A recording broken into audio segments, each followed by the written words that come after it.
Multi-21, c'est... Yeah, Multi-21.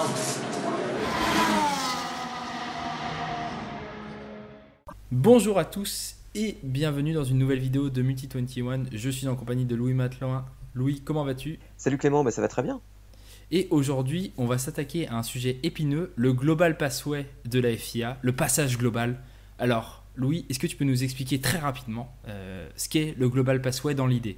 Alors, dans l'idée, le Global Passway, en fait, c'est pour la FIA un moyen de structurer un petit peu, sous cette appellation, tous les championnats qui existent du karting jusqu'à la Formule 1. Voilà, je pense que c'était très synthétique, mais ça explique un petit peu ce qui se passe. C'est en gros, comment est-ce qu'on passe d'un très bon pilote de karting, qui va être très bon en karting, à un pilote de Formule 1. Il y a plein de championnats, ou en tout cas c'était le cas il y a une paire d'années, il y avait énormément de championnats un peu dans tous les sens, et la FIA a essayé de faire un petit peu le ménage là-dedans, et comme on va le voir, ça s'est pas forcément très très bien passé. Alors tu l'as dit, ouais, il y a eu le ménage de fait là-dedans, et puis on a essayé d'y voir un peu plus clair dans tous ces championnats, donc on a attribué des points, et ça c'est le deuxième système, c'est le système de la super licence dont on a beaucoup entendu parler en F1. Et oui, tout à fait. Alors c'est un système, cette super licence, qui va avec le Global Passway, dans le sens où ce Global Passway est censé permettre aux jeunes pilotes donc, de s'aguerrir dans des catégories de monoplace de plus en plus performantes et de plus en plus importantes en termes d'image et en termes de difficulté, et de remporter à chaque saison en fait des points de super licence, et lorsqu'on atteint un certain nombre de points de super licence, on est éligible à la super licence et on peut alors courir en Formule 1. Effectivement. Alors pour comprendre ce Global Passway, revenons à l'année 2014. La FIA a depuis 2 ans repris le contrôle du championnat d'Europe de F3, mais ne sait toujours pas comment faire accéder au monde de la monoplace ces jeunes pilotes. Et donc il décide de tester avec le championnat de F4 italienne un championnat de F4. Cette idée va se répandre assez rapidement sur différents pays, 2015, 2016, 2017, et chaque année, jusqu'à aujourd'hui, ça grossit, puisque l'année prochaine, on va accueillir un championnat de F4 argentin et un championnat de F4 brésilien. Et c'est comme ça que le travail a commencé, avant ensuite de s'attaquer au niveau suivant, Louis. Oui, alors tu l'as très bien dit, en fait, le travail de la FIA, il a commencé par le bas, en fait, sur ce Global Passway avec les Formule 4, qui, je pense, sont un très bon point d'accès à la monoplace pour tous les pilotes, Oui. puisque ça fait des championnats qui sont assez peu onéreux. Alors, on va pas se mentir, le sport auto, ça coûte très très cher, même sur des petites catégories comme ça, mais en tout cas, ça fait des championnats qui sont assez peu onéreux et des championnats qui sont les mêmes un peu partout, et ça permet déjà de jauger un petit peu les pilotes. Mais effectivement, il y a un autre travail qui a commencé ensuite, ou qui a commencé avant selon comment on voit les choses, qui est le travail pour vraiment accéder à la Formule 1. C'est un travail qui a commencé en 2005 avec l'apparition du GP2, puis du GP3 quelques années plus tard, et la FIA s'est dit ensuite, donc après avoir travaillé sur ces Formule 4, on va mettre la main un peu sur ce GP2 et ce GP3, et c'est là que ce GP2 et ce GP3 sont devenus Formule 2 et Formule 3. Et le problème là-dedans, en fait, c'est que sur les catégories les plus élevées pour accéder à la Formule 1, c'est très clair, GP3, GP2, Formule 1, donc maintenant F3, F2, Formule 1. Sur les catégories inférieures, c'est très clair aussi, karting, Formule 4, mais comment est-ce qu'on passe de la Formule 4 à la Formule 3 FIA, à la FIA Formule 3? C'est un peu là que le bas blesse, non? Tu vas nous en parler un peu plus, je pense. Effectivement, alors on a dit tout à l'heure que la FIA avait repris en 2012 le championnat d'Europe de F3, donc un championnat continental de Formule 3 pour le développer. Et puis lorsque la FIA, tu l'as très bien dit, a repris ce GP3 qui appartenait avant à la FOM, au groupe de Bernie Ecclestone, pour en faire un championnat labellisé FIA comme tu l'as dit, et bien du coup on s'est retrouvé avec une FIA internationale et une FIA F3 continentale. Alors comment faire? Eh bien c'est là que la Fédération internationale de l'automobile a décidé de bricoler. Très simplement, elle a décidé d'appeler ces 3 F3 des F3 régionales. Donc on a le championnat d'Europe de F3, le championnat d'Asie de F3 et le championnat d'Amérique du Nord de F3 qui n'en est pas vraiment un, Louis, puisqu'on en a discuté avant. C'est un championnat plutôt des États-Unis plutôt qu'autre chose. On n'a pas trop de traces du Mexique et du Canada. Et puis, eh bien, lorsqu'ils ont décidé d'un peu globaliser tout ça, ils ont mis une règle unique, comme pour la F2, comme pour la F4, avec un type de châssis. Sauf que ce type de châssis est disponible non seulement en F3, mais dans d'autres championnats. Donc la Formule Renault Eurocup, les W Series, les Toyota Racing Series en Nouvelle-Zélande. Les W Series, c'est la série des Women Series, donc c'est une série réservée aux femmes. On a aussi des F3 open avec des voitures un peu plus anciennes, des F3 japonaises. Bref, on ne s'y retrouve pas. On a en tout 8 ou 9 championnats qui se déroulent dans plus d'un pays et qui sont avec des voitures de type F3.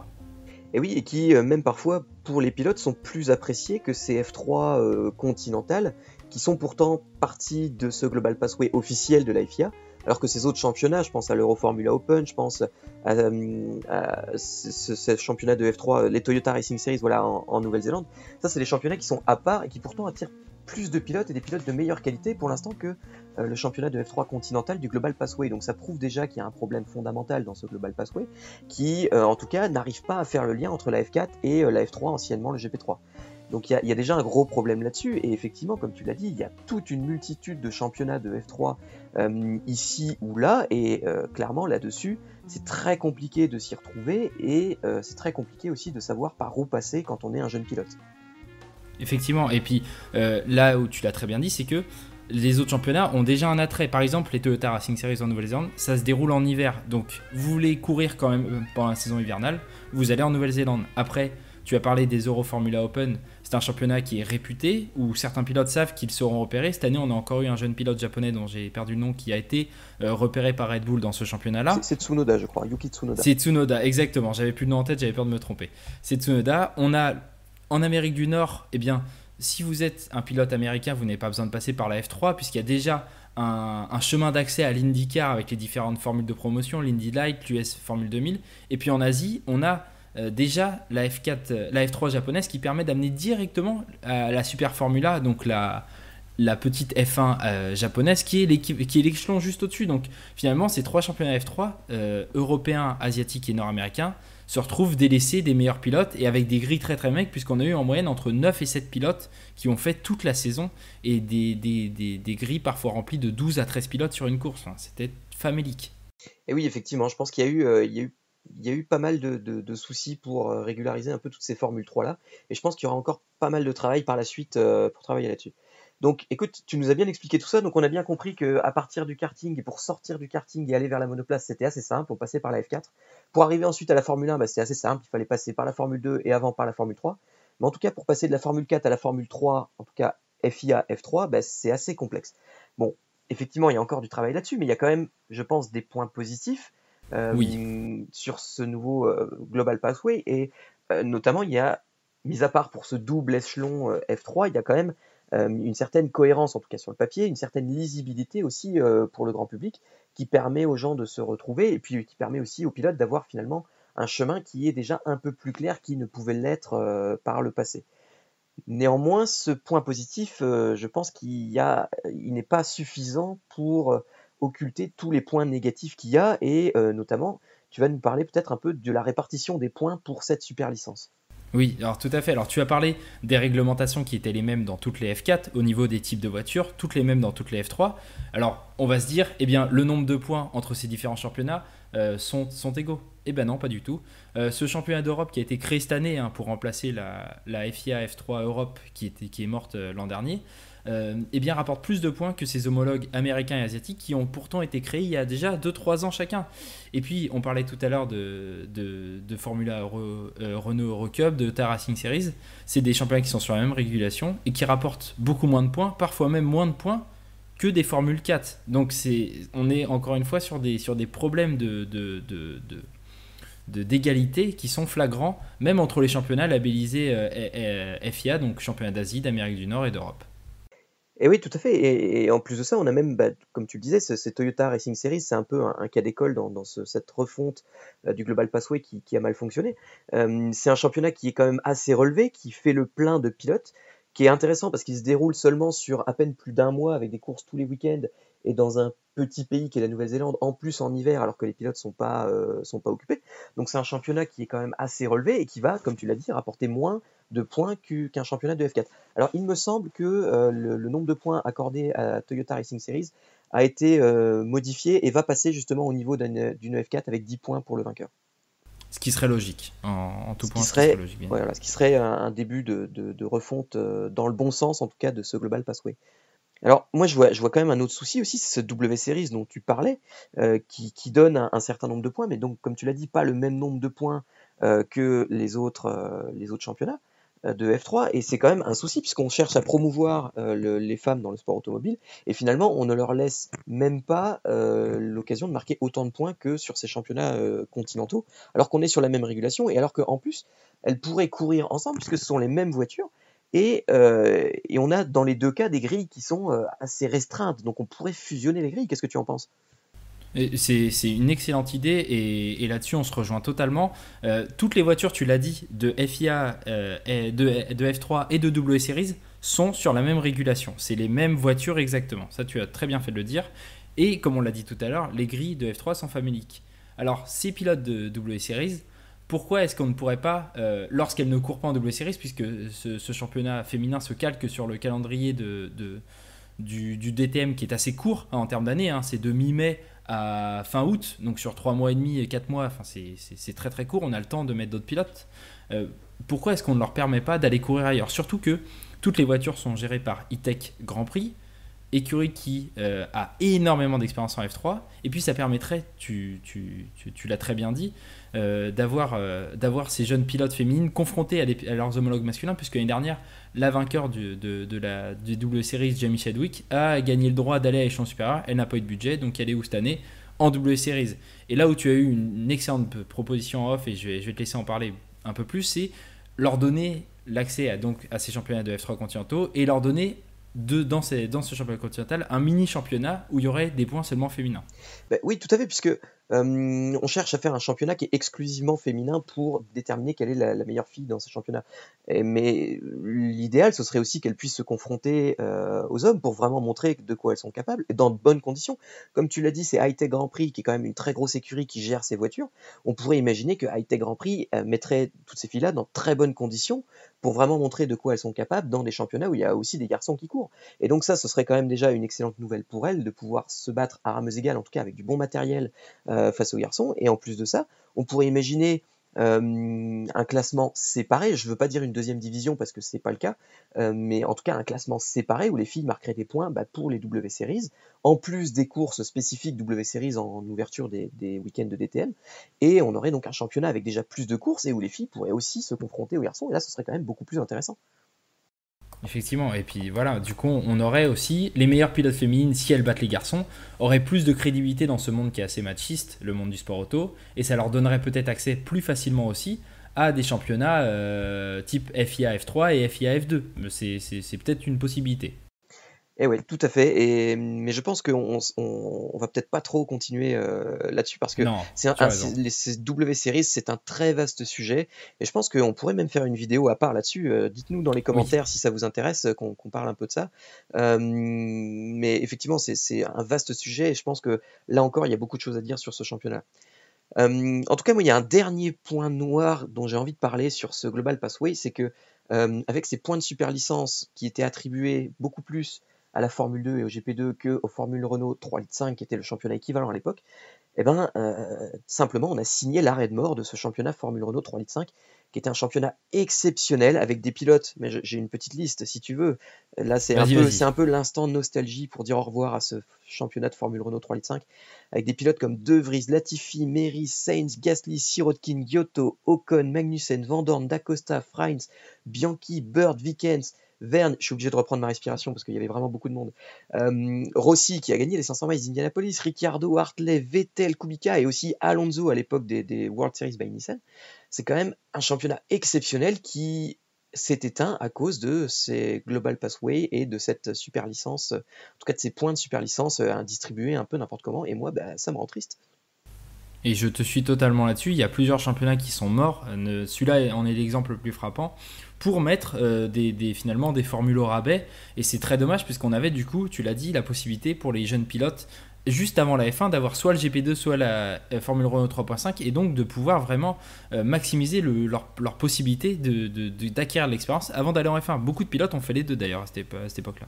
Oui, tout à fait. Mais voilà, maintenant c'est fini puisqu'il va falloir suivre le chemin tout tracé de la FIA et ce sera d'autant plus difficile pour les pilotes qui ont peut-être un peu moins de budget parce que on sait qu'une saison de Formule 2 c'est plusieurs millions d'euros, une saison de Formule 3 FIA c'est aussi au moins 1,5 million si on veut être dans de bonnes conditions, donc c'est très compliqué effectivement. Et puis ce qu'on peut dire, c'est que on parlait en off du cas Hartley qui pouvait revenir en F1 par ce parcours un peu particulier que proposait le LMP1. On a parlé du cas Petrov aussi qui a pu arriver en GP2 par un parcours un peu particulier. Là, on va arriver sur des parcours très linéaires. Alors ça pourrait être très intéressant si la FIA aidait les pilotes les plus talentueux à passer les échelons malgré des manques de budget. Est-ce que ça sera le cas entre nous? On y croit moyen quand même. Oui, je pense que ce sera de plus en plus difficile pour les pilotes d'arriver en Formule 1 s'ils ne font pas partie d'une académie de jeunes pilotes, telle Oui, la Ferrari Driver Academy, le Red Bull Junior Team, etc., etc. effectivement, ouais.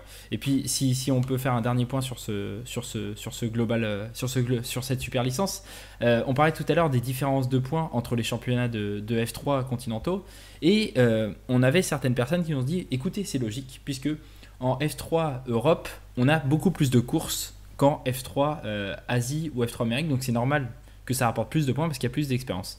Eh bien, vous allez me dire, du coup, étant donné que les championnats F4 ont le même nombre de points, tous les championnats de F4 ont le même nombre de courses. Eh bien non, ça varie du simple au double.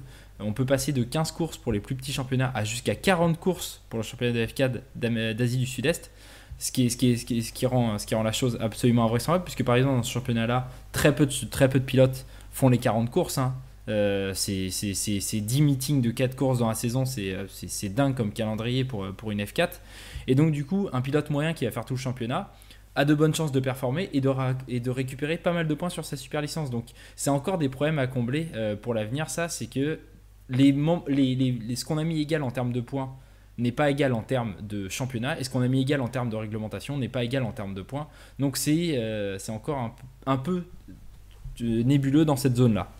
Oui, mais de toute manière, quand on voit que le Super GT japonais rapporte plus de points que la F3 continentale asiatique, on se rend compte qu'il y a un problème dans la distribution des points pour la super licence.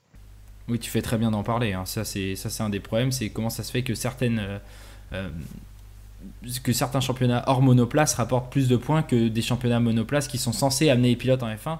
Et tu le disais très bien off, hein, un pilote qui est établi en Super GT ou en DTM, est-ce qu'il va revenir en F1? Est-ce que c'est arrivé souvent? Très On rarement. Hein. se On a eu souvient Pascal de Verlaine, Christian voilà, Albers mais aussi, il y a et une Christian quinzaine Alberg d'années. aussi. Mais tu vois, mais il faut trouver un exemple sur. On est en train de faire le power ranking de la décennie. On a eu 66 pilotes dans la décennie. On a un exemple sur 66. Est-ce que ça vaut le coup? C'est compliqué quand même. Effectivement. Bah écoute, je pense qu'on a fait un bon tour d'horizon de ce Global Passway. Écoute, je sais pas ce que tu en penses, mais de mon point de vue, il y a une bonne idée qui est d'uniformiser un peu tout ça et de permettre aux pilotes d'avoir une route un peu mieux tracée. Maintenant, je pense que le fait d'avoir commencé par le haut et commencé par le bas et d'avoir la jonction entre les deux quasiment impossible à faire, bah, c'est dommage et ça reste que pour l'instant, bah, c'est très compliqué de s'y retrouver encore comme ça l'était finalement il y a déjà quelques années. Et il y a encore énormément de travail à faire pour avoir quelque chose de cohérent et de vraiment qui va donner ses chances à tous les pilotes de la même manière, qu'on soit un pilote asiatique, européen ou américain. Effectivement. Et ce qu'on peut dire un petit peu pour excuser la FIA, c'est qu'ils ils se sont attaqués à un problème en ayant déjà le championnat GP2 et GP3 d'établi. Donc en les remplaçant par F2 et F3, on se retrouvait avec deux types de F3. C'est compliqué. Ils ont repris les choses en place. Peut-être qu'ils auraient dû supprimer le championnat de GP3 et laisser la F1 et la F2 faire le tour du monde en ayant les F3 continentales pour les accompagner sur les différents continents. Ça pourrait être une idée. Hein. Pourquoi pas développer une F3 sud-américaine? On a quand même énormément de bons pilotes là-bas. Donc c'est compliqué, mais tu l'as dit, c'est en cours, l'idée de base est bonne, il faut laisser le temps à développer, mais il ne faut pas faire d'erreur sur le développement quand même. Oui, tout à fait. Bah, écoute, je suis 100% d'accord avec toi. Il y a encore beaucoup de travail à faire et il va falloir Ouais, que ça avance dans la bonne direction. Mais je pense que déjà, avec la création du GP2 puis de la Formule 2, bah, on a déjà un bon tremplin vers la Formule 1 pour tous les pilotes qui y sont passés en tout cas. tiens, j'ai envie Euh, de te poser une dernière question. Qu'est-ce que tu aimerais pour améliorer ce Global Passway, toi? Qu'est-ce qui te ferait plaisir vraiment comme idée pour améliorer ce Global Passway? Qu'est-ce qui est indispensable pour toi? Pour moi, ce qui est indispensable dans un premier temps, c'est vraiment l'uniformisation de tous les championnats Formule 3, euh, justement entre la F4 et la FIA F3.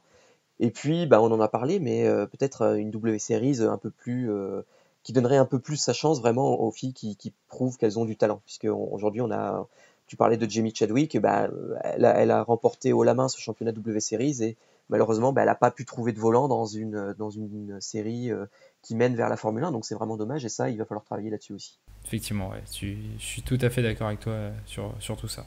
Ben écoute, c'était très intéressant de parler de ce Global Pathway avec toi, Clément. Je pense qu'on a fait un bon tour d'horizon de ce qui pouvait se dire de positif comme de négatif là-dessus. Tout à fait, ouais.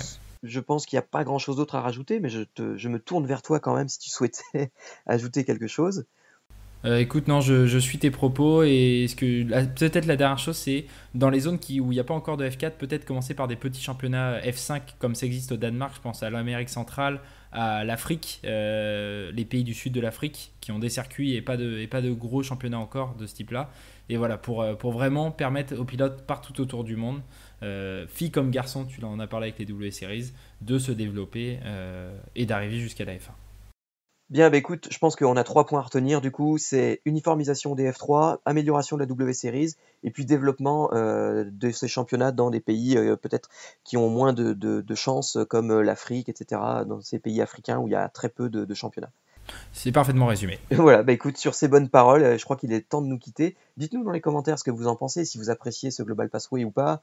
Mais n'hésitez pas à mettre un petit pouce bleu, c'est toujours important, et puis ça nous fait plaisir de voir que vous appréciez ce qu'on fait. Et puis bah, à la prochaine! À la prochaine, salut!